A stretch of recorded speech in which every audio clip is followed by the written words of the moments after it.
Can you hear me now? Better? Okay. All right. So, what for the time being, what we're talking, the focus of this symposium is going to be people who have died and who have had experience and they came back. We don't have a plan or a procedure or anything. We're just going to play it by ear. We didn't have as many people show up to present as we had hoped, but we kind of feel like everything's always in divine right order, and that whoever showed up is whoever's supposed to be here, and we'll enjoy it anyway. I want to leave plenty of time for questions and interactions with people in the audience. I have a couple of people here who have secondary experiences that were related to them by some relatives of theirs, and so we made some space, and possibly we'll have time for you to share also. I don't know whether you want me to be first, or what do you want to do? You want me to be first? Okay. All right. On October 29, 1987, I was in a very bad emotional state. And without getting into too much detail about the particulars of how I got there, it was the result of untreated alcoholism. Okay, and I got to a point where I felt like that going on like I was going was not going to be good, and I didn't have any other answers, and it seemed like that it would just be better if I died and everybody be happier. And if you've ever been in that position or known of somebody who was, it is a time of great confusion and not very much logic. None of those things were true. It wasn't a situation that I couldn't have worked myself out of. But I do know this: it was selfish, and it was illogical, and it was impulsive. Okay. Had I to do it over again, would I do it? Well, yeah, given what I know now, I wouldn't have done it. But it was a life-changing experience for me. I don't know that I would be the person that I am today without it. I don't know, because I don't have that option to know whether or not things would have been different. But I know at that time, I didn't have any spiritual knowledge. I had no consciousness. I had a little bit of religious stuff, but not enough to really scar me up too bad. I was 35 years old, and I didn't really give a whole lot of thought to of spiritual things or psychic things or anything of that sort. I wasn't interested at all, so I didn't have any preconception of what might happen to me when I died. I didn't think past the point of, I am miserable, I am full of guilt and shame and pain and anguish, and I just want it to stop. That's mostly what I want. And so I lived in Anchorage, Alaska, and there was nobody else in the rooms or in my house. I'd gone home purposely to be alone, and I took my wife's her pistol, because all I had was long rifles, because in Alaska they got big animals, and I hunted and things, but I didn't have any pistols, and so that was a good thing. But she had a 22 pistol, and I got that, and I had lived in a house that was a split level house it's a real common design up there, where you go in on one level and there's a landing, and you either go down 4 feet or you go up 4 feet. And I was downstairs in my den, and I closed all the doors, and I closed all the curtains, and I think I put the dogs in a different room. And I sat down on my couch, and then I put the gun in my mouth. But then I thought, my children are small, and I didn't want to leave that impression on them, for them to have in their mind for the rest of their life with my head blown off. So I thought that it would probably be cleaner if I just shot myself in the heart, because I still wanted to die. So that's what I did. I put the gun into the top of my solar plexus, and I pulled the trigger. And I thought that I would just, I guess, I don't know what I was thinking, but I thought that maybe it would just end all quickly and I'd be out of pain. But that's not what happened. I don't know if you've ever been shot with a gun or not. I don't recommend it. It hurts like hell when you get shot. It does hurt. And so here I had mental pain, I had emotional pain, and then I added physical pain on top of that. And my situation did not get better. It got worse. And I do know that I thought about, shooting myself again, but I think what I did was I shot into the wall rather than shooting myself. And suddenly I didn't want to die. And I don't know, there was no explanation. Even with the added pain, the added anguish, I didn't want to die. So I got up from my couch and I walked, probably about 10 feet over to where the wall phone was hung up behind my bar. And I got in and I dialed 911 and I gave them my name and my address and I said, I shot myself. All the information that they needed to come to my house, but not one word more. And as soon as I said that, I fell right there on the floor. And I laid there, and it wasn't long before people were scrabbling at the door to come in. And but suddenly, I was outside of my body, at my head, looking down at the body. And I want to go into the, how I felt, because the duration wasn't long, okay? I watched them to work on me a little bit. I watched them to carry my body upstairs, and then suddenly I was upstairs in my driveway watching them to put my body in the ambulance. And I heard a female voice say, "He's gone." And I heard a male voice say, "Keep working on him." Come on in, guys. We're filming, so.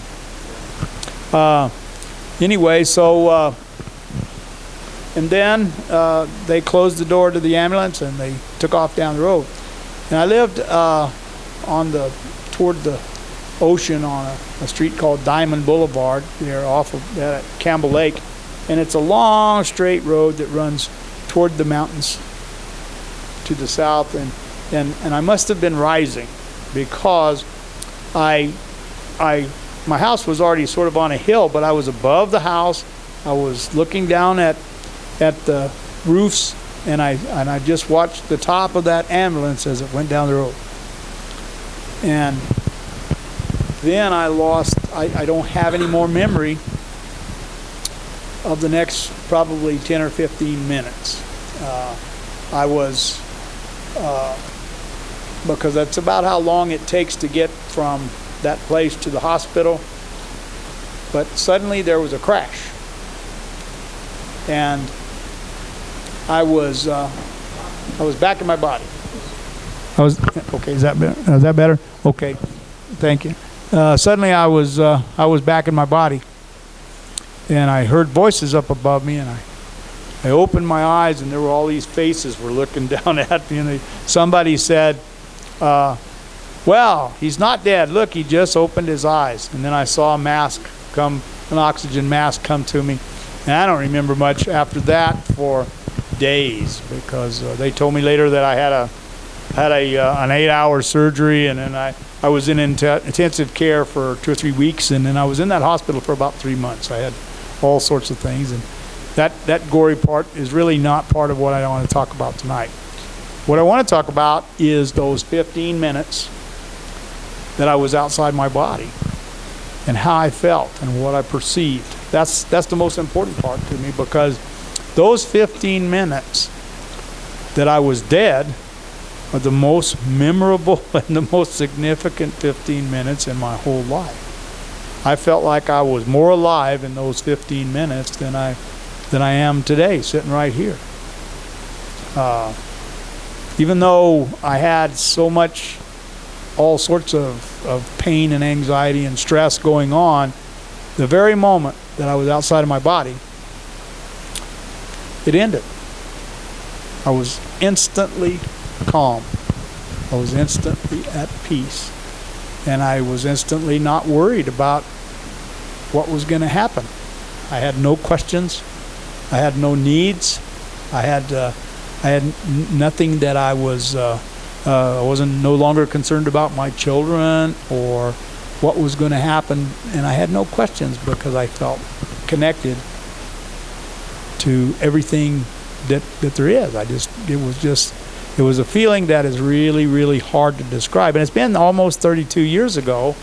And of course, I've thought about this a lot and tried to, to separate out all the things that I thought might be imagination and what really happened and what might be conjectures that I might try to figure out. But what I want to relate tonight is what I actually felt and what I've thought about those feelings. While I was outside watching them load my body into the ambulance, there was no connection to that body. They might have been loading a sack of potatoes for all I cared. It didn't distress me at all. When I watched them to go away, I thought it was interesting. Everything was interesting. Everything was brighter, sparkly, and it was just, everything was good. And everything was exactly like it was before, outside, inside, before I shot myself. The only thing that was different was me, because suddenly I obviously became invisible because the people could not see me. And one of the things I think that is interesting is that it proves to me that we continue on after our bodies die, is that my consciousness stayed there. I was who I am.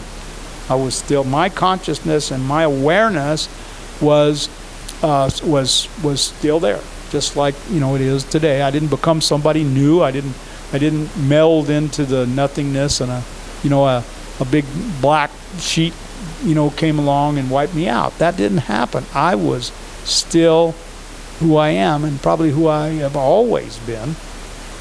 And but my concerns were different because all of my needs and all of my everything that I was worried about were connected to the body. And when I got outside the body, they were no longer anything that I was concerned about. I have no fear of death.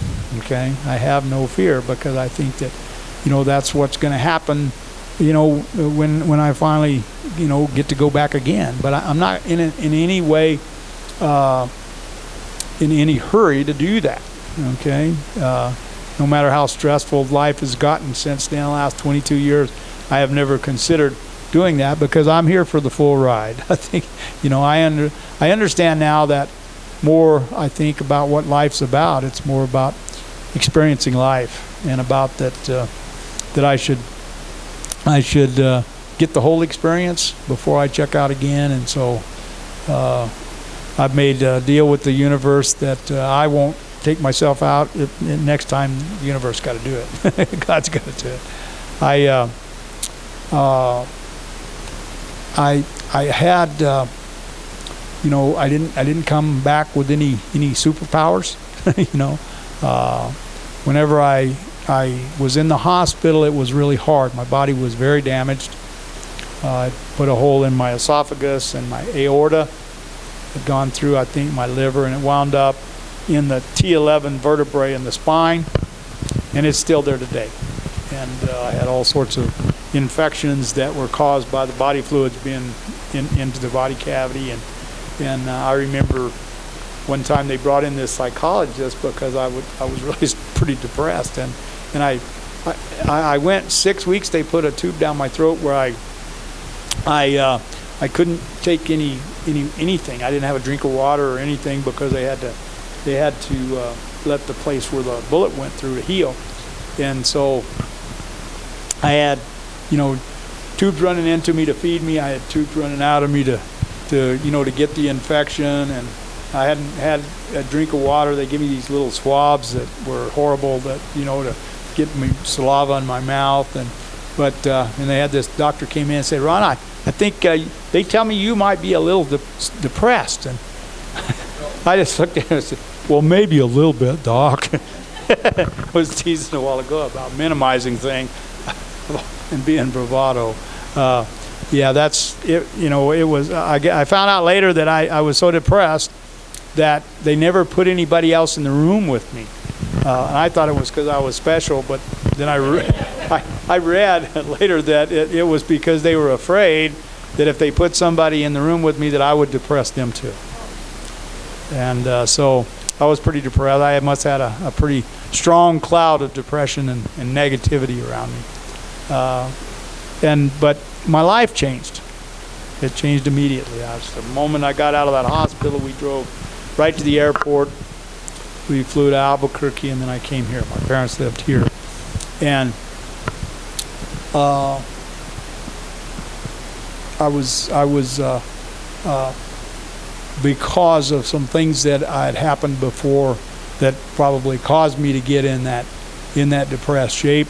I had some legal things to take care of, and one of them was that I would get tested for alcoholism, and I didn't think that I needed to do that, but I did it anyway. But that's a different story for a different group of people.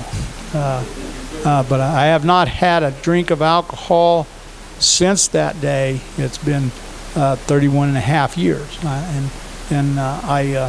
The miracle is not that I've not drank. The miracle is that I don't want to drink.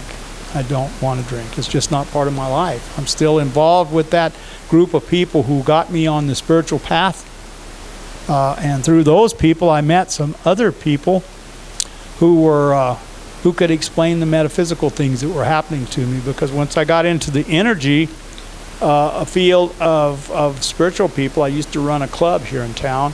Then I started to have a psychic awakening, and I started to see things that I had no explanation and no background to understand. Deja vu was just washing over me like you wouldn't believe, and I was seeing auras, and I was remembering things and all sorts of stuff that I had no explanation for. I thought I was going crazy. And there was a lady who came along, and Margie, you all know Margie. She came along and she said, well, you're probably going to need a little bit more than what these people have to offer. So she said, come with me, and she took me to Nancy Lloyd's meditation group, and I went every Friday night for the next, till we didn't do it anymore, several years. And that's, and I learned about, the spiritual side of life that I did not know anything about after that. Now, I've done quite a bit of study lately about NDEs, and I know that it's not all that uncommon of a thing, that because of the technology today, they save a lot of people that normally would have died. And those people, and they say that probably about 200,000 people a year in America alone are reporting that they have NDEs. They had some knowledge of what happened to them while they were out of the body, either in an operating room or, in car wrecks or, suicide attempts or whatever. But it's not that uncommon. It's becoming more and more common for people to report that. And also, there probably is a little stigma to it, that people really don't want to talk about it for feeling that people will think that they are strange, that they're weird. The people in this room, if it's not weird, we don't really want to do it. We're not interested. But there are people. They still burn witches in some places. Metaphorically, if you're not mainstream thought, they really think you're weird. But we don't care about that stuff here. We're open to all sides of life, whether it be here in the body or whether it be not in the body, and we don't even really care all that much about people's bodies. We're interested in their spirits, and so we're going to have some questions. If you have questions, we'll talk about that. But what I really want to do is I want to pass this along to some other people who have come to share. So I will leave room, and you can ask me questions if you'd like later. Do you want to do it now? Do you want to ask me questions now, or do you want to wait till we have everybody talk? What do you want to do? You want to let everybody talk and then we'll ask questions? Okay, sounds good. Marion, you want to come up? So let me introduce Marion.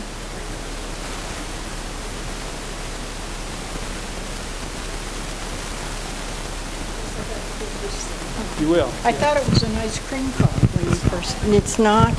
Darn. Okay, holding it like this. This will work. Okay. Well, I've read over the years quite a bit about near-death experiences, and I have to say that mine wasn't nearly as exciting. I didn't go through the tunnel. I had a different experience, and I had a different experience over there, but I think you'll see why as I tell the story. I was 3 years old, and by the way, the memories are, well, I'm 89 now, 86 years. They are just as clear as if they had happened 10 minutes ago. The memory has never left. Anyway, I was 3, and my dad put up a swing in the backyard for me. And I went out, and I can remember going out and sitting in the swing, and I started to turn. I started to make it turn around, to twist. And boy, it got up around my neck. And there was no pain, no kind of distress on any level. I found myself in blackness, but it was a comforting, soft blackness, and I was just there. Then the next thing that I knew, I was over. And I was in this room with no windows, and I think you'll understand why as I talk about this. And there were people along the back wall, probably about 10, 12 people, something like that, along the back wall, and they were staying back there, and I knew they were family, and I knew that I knew them, but I didn't identify them personally. But I knew them. They were familiar. And I was lying on a table, and I think you'll understand why too, as we go on with this story. I was lying on a table, and even the table itself is so clear to me. It was a white table, like an old-fashioned, was made of wood, kitchen table. The legs were like they'd been turned on a lathe, and there were patterns around there on the table legs.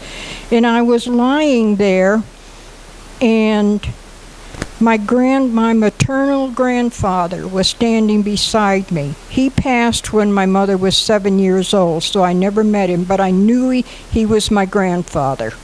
I just knew he was. And I looked at him, and I knew where I was. And I said, I don't want to go back. And I think that's why the situation was the way it was, with not being able to see all the beautiful scenes and all that over there that so many people with NDEs experience. And he said, you have to go back. And I said, I don't want to go back. And he said, you have to go back. Your mother needs you. And with that, I woke up on the kitchen table in our home. And I was back. And I think that the reason for the table on the other side was it made, for a 3-year-old, it made some kind of a transition thing there for me, going from there back to where I didn't want to go. And I can remember my parents crying and bending over me, and then I opened my eyes and they picked me up and ran to the doctor, who was about a block and a half away, our family doctor. But anyway,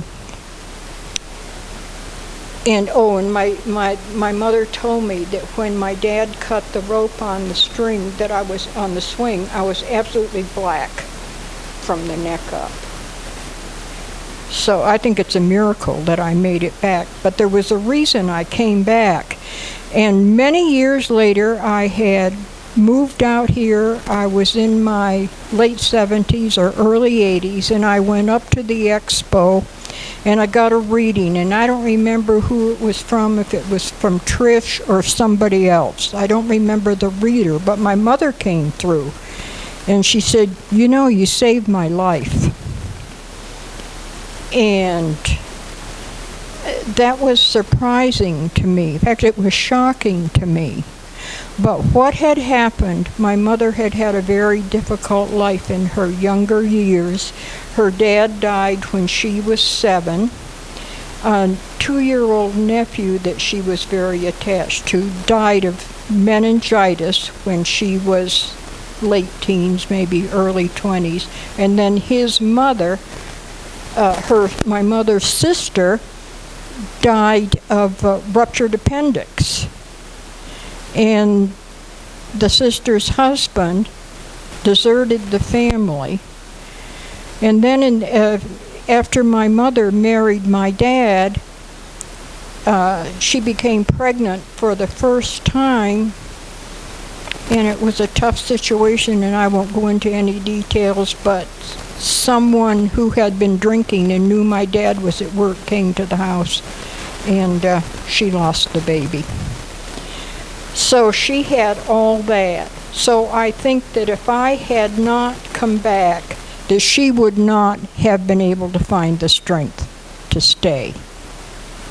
So that's my story.